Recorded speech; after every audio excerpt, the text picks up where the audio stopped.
할렐루야. 주님의 은혜와 평강이 성도님들 가정과 일터마다 함께 하시기를 축원합니다. 오늘 주신 말씀 의지하여서 사마리아에도 복음을 전하라, 이런 제목으로 말씀을 증거합니다. 이제 뜨거운 계절이 우리 앞에 다가오고 있습니다. 두 가지 면에서 뜨겁습니다. 먼저는 날씨가 뜨겁죠. 우리 어르신들 다가올 무더위를 건강하게 잘 이기시기를 기도합니다.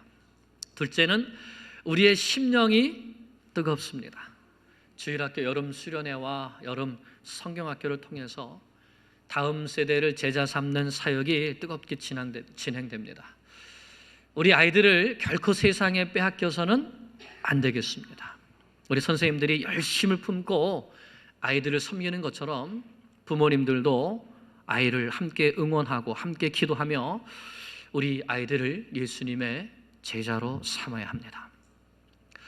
뿐만 아니라 땅끝까지 복음의 증인이 되는 선교의 열정에 뜨겁습니다. 올해도 이제 7월이 되면 니카라과와 또 다른 한 나라, 그리고 캄보디아, 이렇게 세 나라로 세계팀이 복음을 들고 나갑니다. 또 북미 원주민 선교회와 연합하여서 미네소타와 위스콘신에 있는 인디언들에게 복음을 들고 갑니다. 무려 15시간이나 버스를 타고 가야 되는 힘든 여정이지만 기도하면서 갑니다. 또 올해도 노룩수 선교사님이 주관하시는 남아공 목회자 수련회에 또 선교 헌금으로 돕고요. 가야 할 곳도 많고 참 와달라는 곳도 많이 있습니다. 남아공, 마다가스카르, 모로코, 루마니아, 필리핀, 태국, 우리가 온 힘을 다해서 보내는 교회, 또 함께 가는 교회로 성장해 갈 수 있기를 기도합니다. 그리고 이 사역이 몇 사람만 뜨거운 사역이 돼서는 안 되겠습니다. 우리 주일학교 사역도 마찬가지고 선교 사역도 마찬가지입니다. 우리가 다 같이 뜨거운 마음으로 기도하고, 또 내가 헌신할 수 있는 것은 헌신하고, 도울 수 있는 것은 돕고, 섬길 수 있는 것은 함께 섬길 때에 함께 복음을 위해서 전진하는 우리 뉴욕교가 되는 줄로 믿습니다. 그렇게 되기를 기도합니다. 하나님의 나라는 이렇게 가는 사람들에 의해서 자라났습니다. 예수님은 마태복음 13장에서 천국은 마치 밭에 심기운 겨자씨 한 알과 같다고 하셨습니다.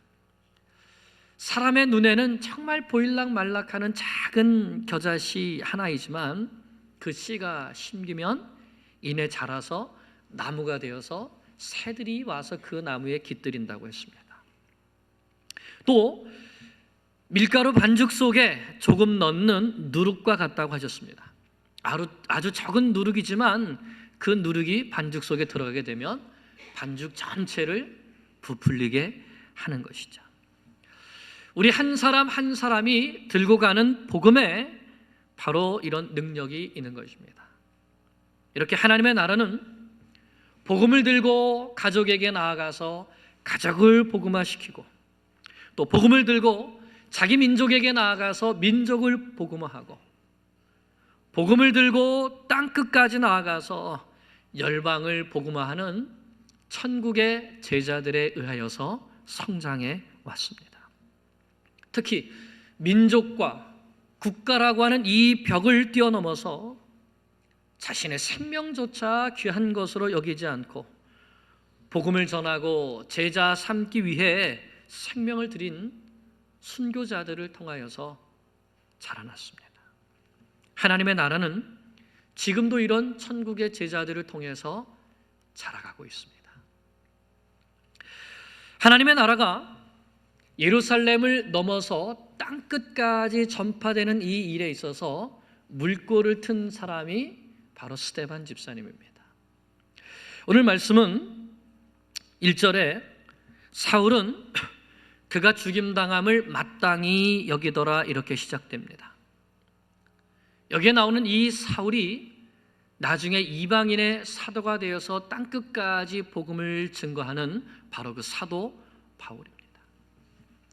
스데반의 순교는 복음이 예루살렘을 넘어 온 유대와 사마리아 그리고 땅끝까지 전파되는 출발점이 된 것이죠. 오늘 말씀은 특히 이 사마리아 땅에 어떻게 복음이 전파되었는가를 보여주는 말씀입니다. 하나님은 이 복음 전파를 천사들에게 맡기지 않으셨습니다. 먼저 복음을 듣고 먼저 복음을 믿은 사람들을 통해서 전파하시는 것이죠.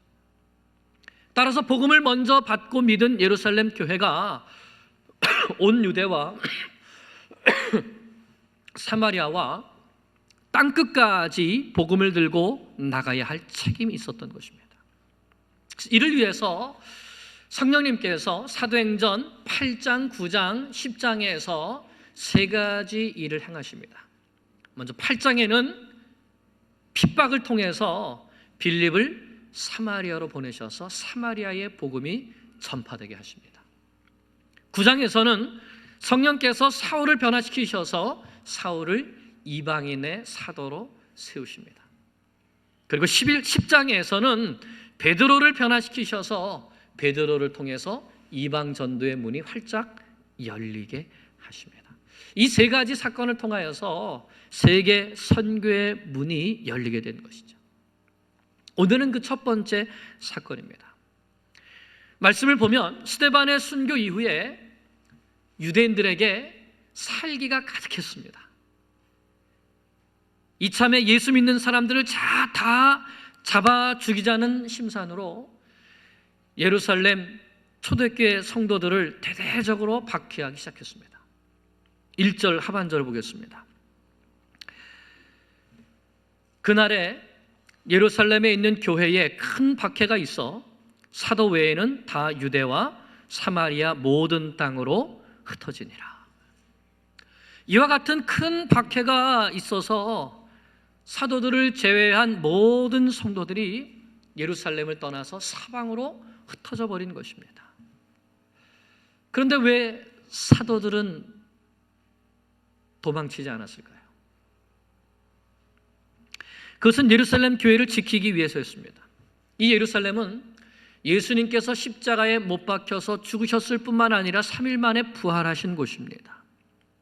또한 오순절에 성령께서 오셔서 믿는 자들에게 충만하게 역사하셔서 교회가 탄생된 바로 그곳이 예루살렘이죠.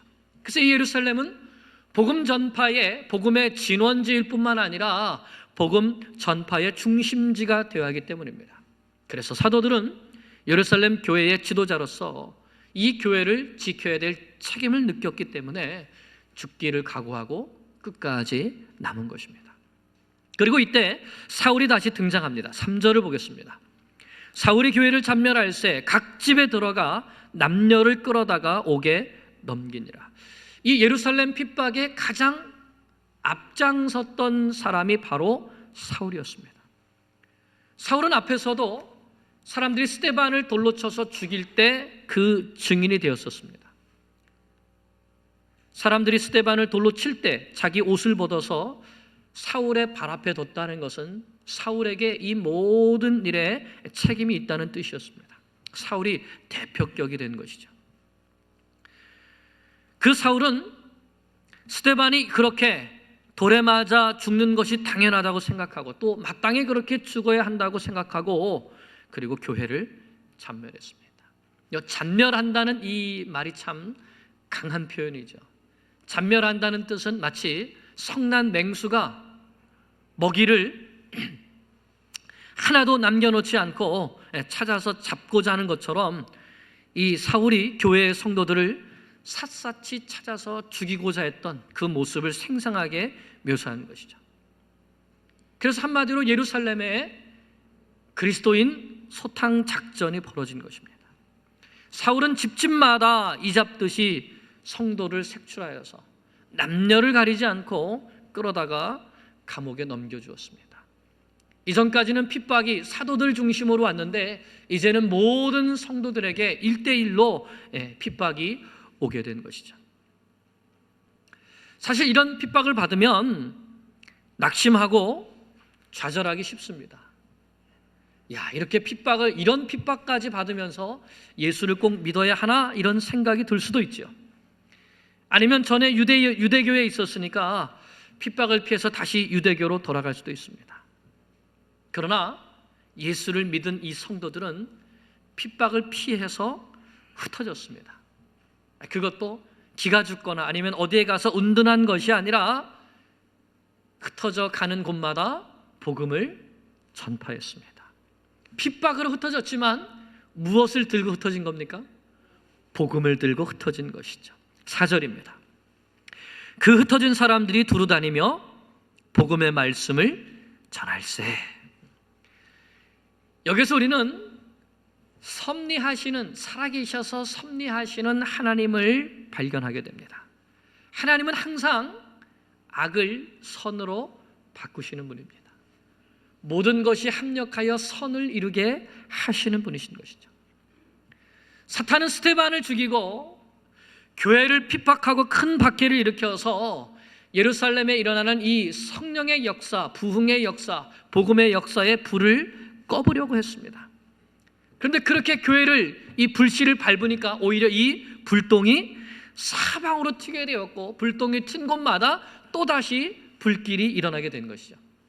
마치 바람이 세차게 불면 불꽃이 사방으로 날려서 불이 더 크게 일어나듯이, 민들레 씨앗이 바람을 타고 사방에 흩어져서 싹을 틔우듯이 하나님은 이 핍박을 오히려 복음의 불길이 곳곳에서 흥황하게 타오르게 하는 일로 바꾸신 것입니다. 하나님은 결코 실패하지 않으십니다. 그리고 악의 세력은 결코 성령을 이기지 못합니다. 그러므로 우리는 항상 복음을 들고 나가야 하는 것입니다. 고! 가야 합니다. 왜 가야 되죠? 하나님이 살아계시기 때문에, 성령께서 함께 하시기 때문에. 이때 빌립도 사마리아에 가서 복음을 전했습니다. 5절, 빌립이 사마리아 성에 내려가 그리스도를 백성에게 전파하니. 빌립은 어떤 분이죠? 7 집사님분의 한 분이었고, 성령과 지혜와 믿음이 충만한 헬라파 유대인이었습니다. 또 21장 8절을 보면 이 빌립을 전도자 빌립 이렇게 부릅니다. 그만큼 그의 심령 속에 생명의 복음을 전파하고자 하는 그런 열정이 가득했던 사람이 바로 빌립이죠. 이런 빌립이 사마리아 성에 내려갔는데, 사마리아는 어떤 곳입니까? 그 옛날에는 북이스라엘 왕국의 수도였습니다. 그런데 이 북이스라엘이 하나님을 배반하고 온갖 우상 숭배를 자행하자 하나님께서 아수르라고 하는 나라를 통해서 이 백성들을 다 멸망시키시고 사로잡게 하시고 온 세계 열방 가운데 흩어버렸습니다. 그리고 또 다른 나라 사람들을 이 사마리아로 데려다가 서로 피를 섞게 하는 혼혈 정책을 아수르가 썼죠. 그래서 유대인들은 이 사마리아 사람들을 이방인처럼 여기고 상종도 하지 않고 그 땅도 밟지 않으려고 했습니다. 유대인들에게는 핍박이 일어나서 도망친다 해도 가장 가기 싫은 곳이 있다면 어디였을까요? 그곳이 바로 사마리아였습니다. 하지만 빌립은 이 기회에 남들이 가기 싫어하는 사마리아에 가서 전도를 했습니다. 먼 나라, 험한 나라, 또는 미운 나라, 그런 나라가 있어도 우리는 가야 합니다. 그들도 복음을 들어야 하기 때문입니다. 이렇게 빌립이 사마리아에 가서 그리스도를 전파할 때 사람들은 빌립의 말도 듣고 또 그가 행하는 표적도 보았습니다. 더러운 귀신들이 쫓겨나가게 되고 병든 자들이 고침을 받게 되고 말씀도 듣고 표적도 보면서 예수님이 그리스도가 맞구나, 그분이 메시아 구원자가 맞구나 하는 것을 알게 되었고 믿게 되었고 그리고 세례를 받게 되었죠. 그래서 그 성에 예수님을 통해서 큰 기쁨이 있었다고 말씀하고 있습니다. 이 기쁨이 어떤 기쁨인가? 12절을 보면 빌립이 하나님 나라와 및 예수 그리스도의 이름에 관하여 전도함을 그들이 믿고 남녀가 다 세례를 받으니, 예수 믿고 구원받은 기쁨이 그 버려진 땅, 미움의 땅, 어두움의 땅, 사마리아 땅에 가득하게 되었던 것이죠. 누구 때문에? 빌립 때문에. 그동안 사마리아에는 어두움만 있었습니다. 같은 동족인 유대인들에게 미움받고 성전에 있는 예루살렘에는 가보지도 못하고, 게다가 병든 사람도 많고 귀신 들린 사람도 많고, 또 다음에 나오는 마술사 시몬과 같은 이런 사람들이 판을 치는 곳이 사마리아였습니다. 그런데 바로 그곳에 말씀의 사람, 성령의 사람, 복음의 사람 빌립이 바로 그곳에 복음을 들고 달려갔을 때에, 그래서 어두움에 갇힌 사람들에게 생명의 빛이 되시는 예수 그리스도를 전파했을 때에 바로 그곳에 어둠이 물러가고 생명의 빛이 비치는 큰 기쁨이 일어나게 된 것입니다. 아무리 어두운 나라, 어두운 민족이라 할지라도 예수님이 전파되면 어두움이 물러가고 빛이 비치게 되어 있습니다. 그리고 그곳에 큰 기쁨이 있습니다. 예수로 인한 기쁨인 것이죠. 복음을 듣고 믿은 사람들만 기쁜 것이 아니라 누구도 기쁠까요? 빌립이 얼마나 기뻤겠습니까? 이렇게 많은 사람들이 주께로 돌아올 때에 큰 기쁨이 있었던 것이죠. 이것이 복음의 역사입니다. 우리에게도 어둠을 물리치고 많은 사람을 생명의 빛으로 인도하는 기쁨이 넘치기를 축복합니다. 이렇게 생명의 역사, 빛의 역사를 섬기다 보면 또 그 반대로 하나님의 역사를 방해하는 세력, 방해하는 사람이 꼭 있기 마련입니다. 사마리아에는 누가 있었습니까? 시몬이라고 하는 사람이 있었습니다. 이 시몬은요, 애굽에서 철학과 마술을 배운 사람이라고 합니다. 초대교회 문헌에 보면 이 시몬이 자기가 죽으면 나도 3일 만에 다시 살아날 거라고 하면서 로마에서 나를 생매장시켜 달라고 했다고 그럽니다. 이런 시몬이란 사람이 스스로 자기를 큰 자라고 하면서 날뛰었던 것이죠. 그런데 진짜가 오면 가짜는 물러가게 되어 있습니다. 빛이 오면 어둠은 물러가게 되어 있는 것이죠. 빌립이 진짜를 들고 왔습니다.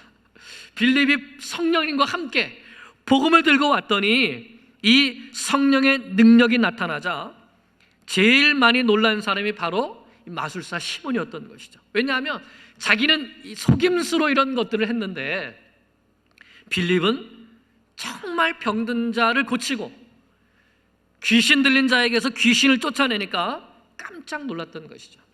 그래서 자기도 믿고 세례를 받고 열심히 빌립의 뒤를 쫓아다녔습니다.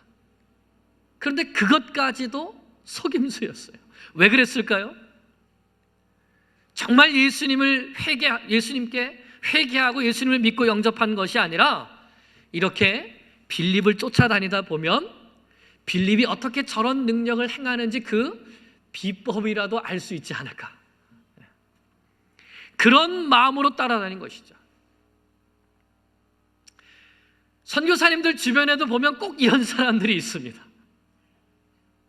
선교사님들을 속여서 예수 믿고 변화된 것처럼 열심을 내지만 그 속에는 자기 욕심이 있는 사람, 돈 욕심이 있는 사람, 선교사님께 뭐 하나라도 얻기 위해서 거짓으로 믿는 사람들이죠. 교회 안에도 이런 사람들이 없으란 법이 없습니다. 예수 안 믿으면서 이런저런 이유 때문에 교회 나와서 사람들의 관심을 받고 싶어하는 다른 목적을 가진 사람도 있죠. 그런데 이런 사람들은 반드시 무너지게 되어 있습니다. 왜냐하면 성령께서 가만두시지 않기 때문입니다.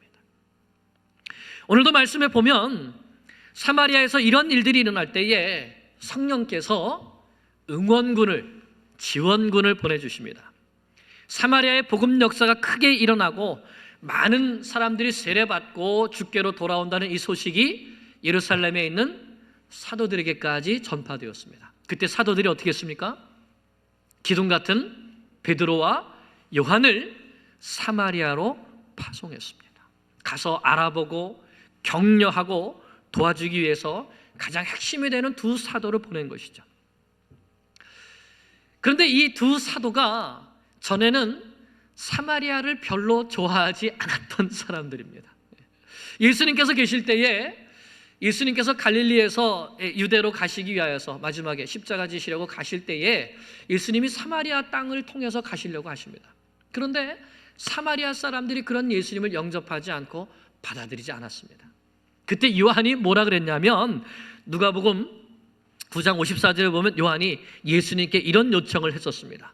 주여, 우리가 불을 명하여 하늘에서 내려서 저들을 멸하라고 명하기를 원하십니까? 이렇게 예수님께 말씀드렸었죠. 근데 그랬다가 예수님께 호통을 맞았습니다.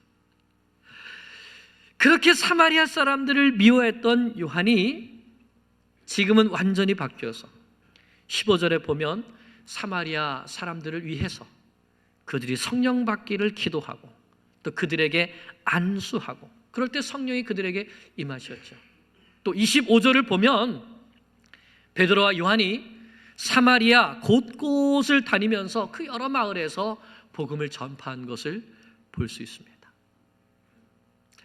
이처럼 베드로와 요한은 전에는 개인적인 감정도 있고 또는 민족 감정에 얽매여 있었지만 이제는 성령을 받고 온 세계 모든 민족을 품을 수 있는 넓은 마음을 가진 복음의 사람들이 되었던 것입니다. 진정한 세계인은 누구인가?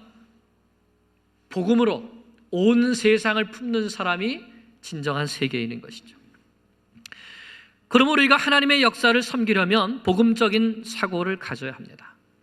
사사로운 개인 감정이나 민족 감정에 얽매여서는 하나님의 복음 역사, 온 세상을 섬기는 이 일을 할 수가 없습니다.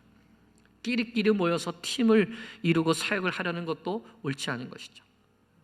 무슨 일을 하려고 할 때에 저 사람이 나하고 코드가 맞나 안 맞나 이것을 보는 것도 옳은 섬김의 방법이 아닌 것이죠. 다만 진정으로 복음을 위하고 주님을 위하는 사람인가 이것을 보아야 하는 것입니다. 교회도 복음의 역사가 일어나는 곳마다 지속적으로 응원군을 보내야 합니다. 지원군을 보내야 합니다. 주일학교 사역에도 응원군을 보내야 하고 선교지에도 응원군을 보내야 하죠. 복음의 역사를 혼자 오랫동안 감당하면 지칠 수밖에 없습니다. 왜냐하면 이것이 영적인 싸움이기 때문에 그렇습니다. 선교사를 파송하고 가만 내버려두면 안 되는 것이죠. 때때로 응원군이 함께 가서 협력하여서 영적인 싸움을 같이 싸워줘야 되는 것입니다.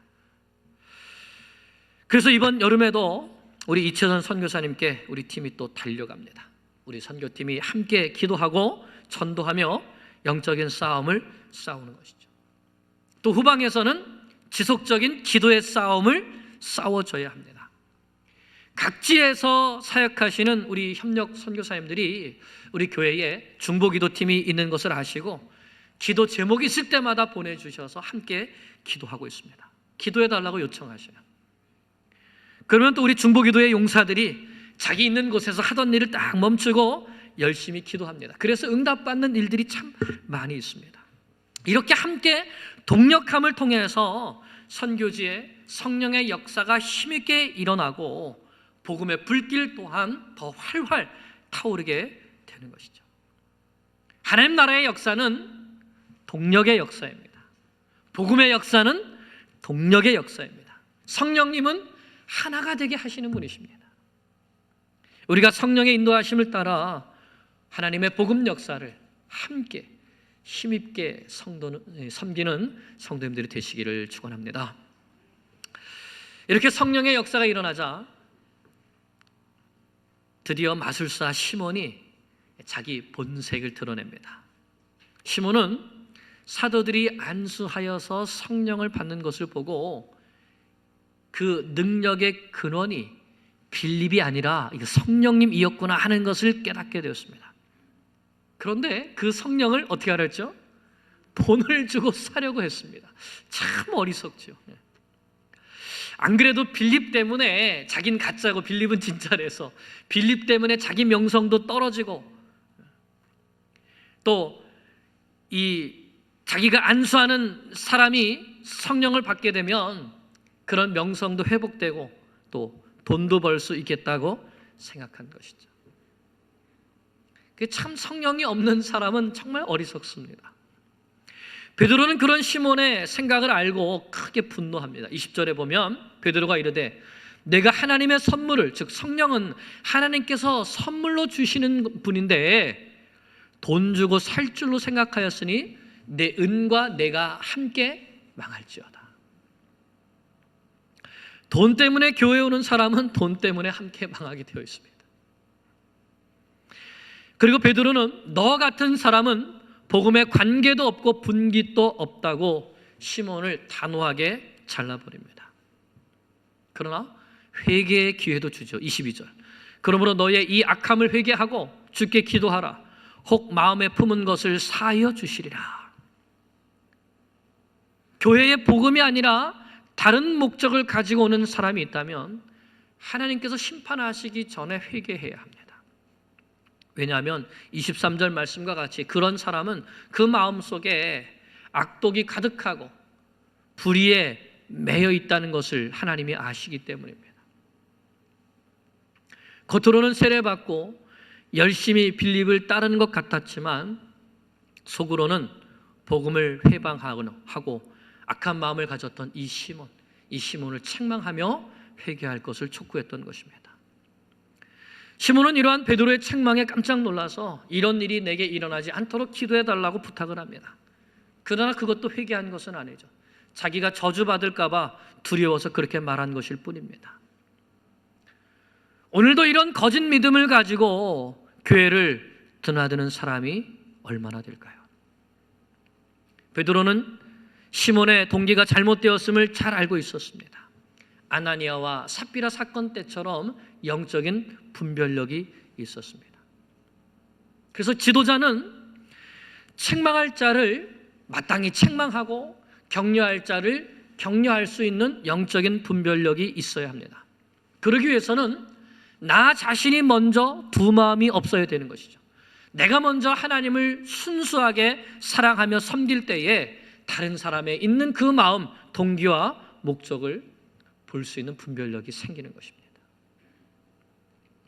사랑하는 여러분, 사마리아 땅에도 복음은 전파되어야 합니다. 그것이 하나님의 뜻입니다. 모든 민족, 모든 나라, 모든 방언의 사람들이 복음을 듣고 구원받는 것이 하나님의 뜻입니다. 그런데 유대인들은 가장 가까운 곳에 살고 있는 사마리아 사람들에게 가기를 꺼려했습니다. 우리와 다르기 때문에, 오랜 원수이기 때문에 그들에게 복음을 전할 생각도 하지 않았습니다. 그런데 하나님은 빌립을 바로 그곳으로 보내셨습니다. 왜냐하면 사마리아 사람도 복음을 들어야 하기 때문인 것이죠. 중국 사람도 복음을 들어야 하고 일본 사람도 복음을 들어야 합니다.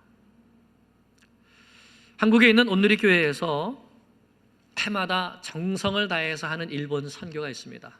일명 러브 소나타라고 하는 그런 일본 선교인데요. 하영주 목사님께서 돌아가시기 전에 심혈을 기울여서 마지막으로 온 힘을 기울였던 것이 바로 이 일본 선교 러브 소나타였습니다. 근데 왜 일본 선교를 하게 됐느냐? 하나님께서 하 목사님에게 우리가 가장 가까이 있는 나라가 일본인데 우리가 미워해서 그 나라에 복음을 전하지 않으면 그것은 우리 책임이라고 깨닫게 해주셨다는 겁니다. 그래서 하 목사님이 일본에서 러브 소나타를 하시면서 제일 먼저 하신 설교가 사실은 회개의 고백이었고 용서해 달라는 고백이었습니다. 이렇게 말씀하셨습니다. 우리에게는 피해자라고 하는 교만이 있었습니다. 역사적인 피해자라고 하는 교만이 있었습니다. 하나님께서 우리에게 일본에 대한 적대적인 감정을 품었던 것에 대해 먼저 용서를 빌라고 하십니다. 미안합니다. 잘못했습니다.